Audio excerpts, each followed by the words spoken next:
delighted to be here. It is an honor. And I've been doing this stuff for about 21 years. I started back in the Clinton days, almost exactly 21 years ago to the day.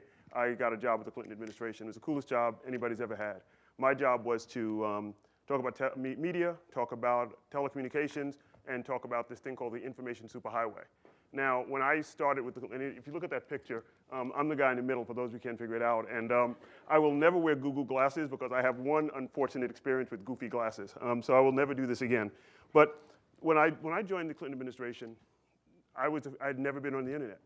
But that wasn't unusual because 21 years ago, there were 2 million people on the planet on the internet.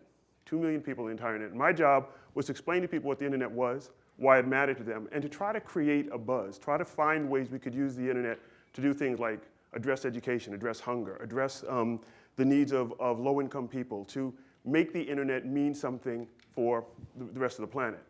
I think we did a pretty good job, because if you look forward, as we are now, there are now 3 billion people connected to the internet. Every continent, all over the world, people are using the internet, and they're using it in important and powerful ways. And I like to tell people that, we were pioneers, but the real pioneers are really just beginning. It's never been there's never been a more powerful tool for social advancement than the internet. As important and powerful as having 3 billion people, and next year there'll be 4 billion people, 1 billion people join the internet over the next 18 to 24 months, and most of those people will be in Asia or the developing world. They're solving their own problems, they're coming with their own solutions for how to use these technologies. But something really powerful and important is happening also. Right now, there are 5 to 10 billion devices connected to the internet, and Cisco predicts that there will be 50 billion devices connected to the internet by 2020. And what does that mean?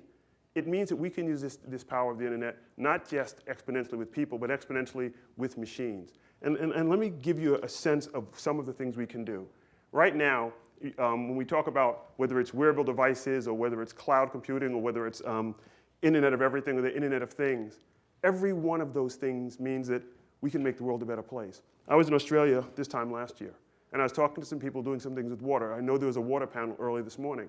You want to solve the water problem? Let me give you an example of what you can do. Take sensors, little bitty sensors, and you plug them in arid land as Australia has. In Australia, they're getting 74% better water reduction and 73% better productivity of crops by using just-in-time smart meters with water. If you want to solve water, let's start looking at technological solutions. There are people all over the country, all over the world who have health problems. Michael Powell, the former chairman of the FCC, was telling me a story at Johns Hopkins. They have a little device that you'll ingest. You'll put this device in your system. It'll get into your bloodstream. And if you're an older person who has heart problems, a week or 2 or 3 before you're about to have a heart attack, it'll send a little message to the wearable device you have on your sleeve or to your cell phone. It'll send a device to your doctor, and your doctor will send you an email saying, you need to come see me because you are susceptible to a heart attack in the next 2 to 3 weeks. Folks with diabetes are doing things with glucose with regard to wearable devices in their eyes. We're seeing significant changes for the better because of these incredible devices, the Internet of Things or the Internet of Everything that we're seeing in the planet. Now, in addition to, there's a data revolution because of it, and I want to go back. We created as much data in the last 2 days. If you got here Friday, this planet created as much data in the last 2 days, as all of humankind created from the beginning of humankind to 2003. I don't know why we say 2003, but Eric Schmidt says 2003, so I say 2003. But the reality is, in 2 days, we've created as much data as the entire planet created from the time we got here until 2003. That's an incredible amount of data, and we're really just beginning, because all those Internet of Things that I've been talking about, all these folks going online, folks using tablets, they're going to have an incredible impact on that data explosion. But it's not just that we have a data revolution, it's that we can do something with that data. That's what's really important. We can quantify the data, we can make decisions based on that data, and that's the revolution that more of us need to understand and more of us need to be working on. Now, I have a great opportunity to go around the planet and talk to smart people who are doing important things using technology. And one of my favorite organizations is an organization of 2 young girls. I met Ariel Sandor and I've not met her partner Christine because they're in Kenya. They got out of Princeton 2 years ago this June. They decided to do something powerful. Neither of them of African descent. They'd only been to Kenya one time. They thought they could make a difference on this planet. They started a company called Duma, and Duma is really about trying to help people get jobs in Kenya. In 2 years, using SMS technology, just basic cell phone technology. They've gotten 3,500 people hired. They work with 100 different companies. They've got 5,000 people in their system that they will or can or might get hired.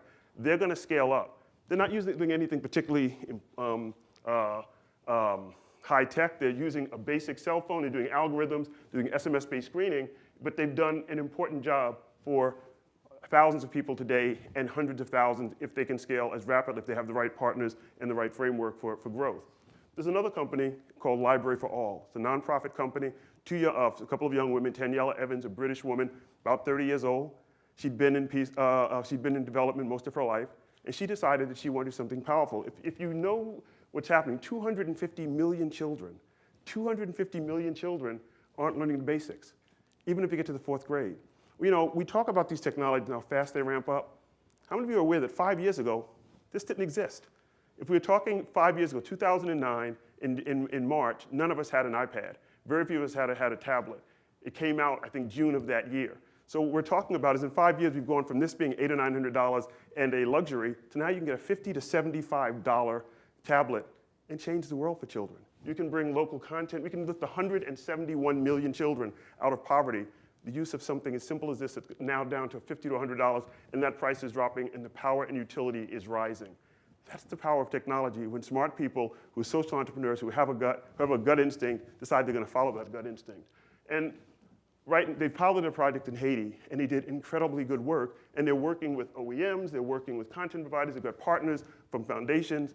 They are going to have the local content across this planet where people can use these devices to take hundreds of millions of children. I think Library for All is genius, but Library for All needs to work with other organizations. They need to work with educators. They need to work with folks who understand other basics of poverty. They need to work with people doing nutrition, because if we work together, we can solve these problems better if we're working in silos. And that's the purpose of Mobile Alliance for Global Good, pulling people out of their silos. One more company that I want to talk about is doing some other exciting work, and that's Ping. Now, Ping is in Botswana. I don't know what's in the water in Princeton. Another young woman who's 5 years ago got out of Princeton, Katie Digovich, decided she was going to go to Botswana. And she put an M-Health platform, hired local Botswana natives, and they started doing things on disease surveillance. In the time they're in Botswana, they took the time it took for the Botswanan government to respond to an outbreak of malaria from 21 days to 18 days. From 21 days to 3 days. There's an 18-day difference because Ping exists. So all of a sudden, you're responding to malaria in 3 days rather than 21 days, saving lives, increasing livelihoods because people are responding faster. That's technology at its core. Ping, unfortunately, was so successful that they wanted to scale, and they couldn't get the resources to scale from their partners. They handed over what they're doing to the Botswanan government. They're doing about 60% of what they did. They hired most of their people, and Ping has come back to the United States. They mentored, involved, employed local youth. They did incredible things, but they couldn't get the funding. So they're back in the United States, and they started the mobile empowerment movement. They're now in East Bay of California. They're out in Oakland. They're going to take all of their learnings in Oakland, bring them here to the States, and try to do some things here in the States that need to be done using mobile technology. I started talking about data, and I want to continue talking about data. This is maybe my favorite organization. Of the hundreds I get to talk to, this is one of my absolute favorites. And I'm a Stanford grad. These guys are in UCLA, so you know they got to be doing great work for a Stanford grad to talk about good things about UCLA. But NextLeaf are a bunch of smart scientists. And Nithya Ramanathan, who is one of the co-founders of NextLeaf, they do data analytics. And I called Nithya this week and said, what's the most powerful thing you do with data analytics? What are you making the biggest difference? They do several things. It's at 2 areas. Cook stoves and vaccines. Now, if you know anything about cook stoves, you know that they create indoor and outdoor pollution. They use sensors to identify what's happening with pollution, but not only what's happening in real time with real data, they also have a sense of what cook stoves people are using, how they're using them, how many hours they're using them, and how they can make a difference. People are dying because of cook stoves. Using real data, real-time data, having a real sense of how people use it because of sensors, that's going to save lives. It's going to save lives in the immediate vicinity. It's going to save lives on this planet. It's reduce pollution because of use of cook stoves. Vaccines, we've seen millions of dollars spent on vaccines. But vaccines are only as good as if they're refrigerated. If a vaccine gets heated up or is out of a refrigerated state for a while, you can't use that vaccine. They're using sensors to make sure that they know the entire life cycle of the travel cycle of a vaccine. Where's that vaccine been? Has it been adequately refrigerated? At any given time, up to 30% of refrigerated units aren't working. Using sensors, we know that. We're going to save billions of dollars and potentially hundreds of thousands of millions of lives, but we're having a better sense of how this is done. And what do they need? They need for open standards. They need open API. They need more people working with them. They need the folks who are doing vaccines to work with the folks who are doing sensors, folks who work with data analytics. The analytics isn't the hard part. It's creating a community of folks who are using this in a smart way. That's the hard part, and that's the part that we all need to work on together. Big progress requires all of us to work together in a coordinated fashion. If you ever ran track, and I did, and you were on a relay team, you're only as good as the weakest part on that team. If you do crew, you got one guy who's not pulling his or her weight, you're not going to be successful in crew. We have the same opportunity here. So they asked me to talk about calls of action, and I want to talk a little about the G20. Everybody knows there's a G20, there's 20 largest economies on the planet. I don't know that many of you know there's also a C20, the Civic Society 20. And what they do is they feed up information to the G20. They let them know what the major issues on this planet are. I'd like for each of you to go to the C20's page and take a look at what's going on and tell them, how would you like to see the governments of this planet use technology? What impediments are there to using technology more productively? The C20 understands this. We can do whatever we want to do out here, but if we can get the civil society, if we can get the governments, if we can get the folks who make the decisions as to how we're going to use these technologies to work more productively together, we can make a big change. Right now, in June, there will be a C20 meeting in Melbourne. In November, there'll be a G20 meeting. Let's inform the G20 about what's going on. They have 4 areas that they're looking at. They're looking at infrastructure, they're looking at energy, they're looking at sustainability, they're looking at governance. And just 2 areas. For every 1,000 broadband lines we deploy on the planet, we create 80 jobs. I'm sorry, every 1,000 broadband lines in a developing country, we create 80 jobs. You want to do something about the water, about the climate crisis we have as a planet?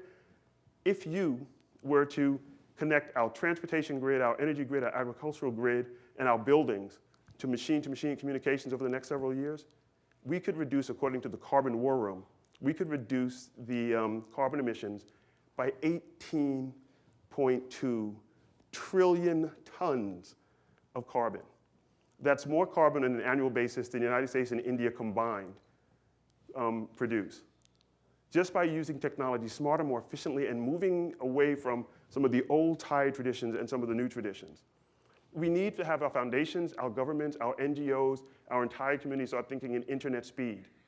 Again, all of these wonderful things that we're seeing, all of these wonderful tools we have, we don't use them well, we don't use them in a coordinated fashion, and we don't think forward. We think that we have to use the same devices. We have the best toolkit that's ever been devised by anybody on the planet. Let's use them for the best possible purpose. Let's pull ourselves together. Let's start thinking out of the box. And somebody once said recently, and I saw a tweet, he says he's thinking outside the box. And he said, yeah, I'm like Albert Einstein. I think outside the box. And the response was, yeah, but Albert Einstein understood what was in the box. You in this room understand what's in the box. Let's help folks think outside the box by giving the sense of what data analytics, what the cloud computing, what machine to machine can and should mean. Let's mobilize, and let's mobilize for good. Thank you for your time today.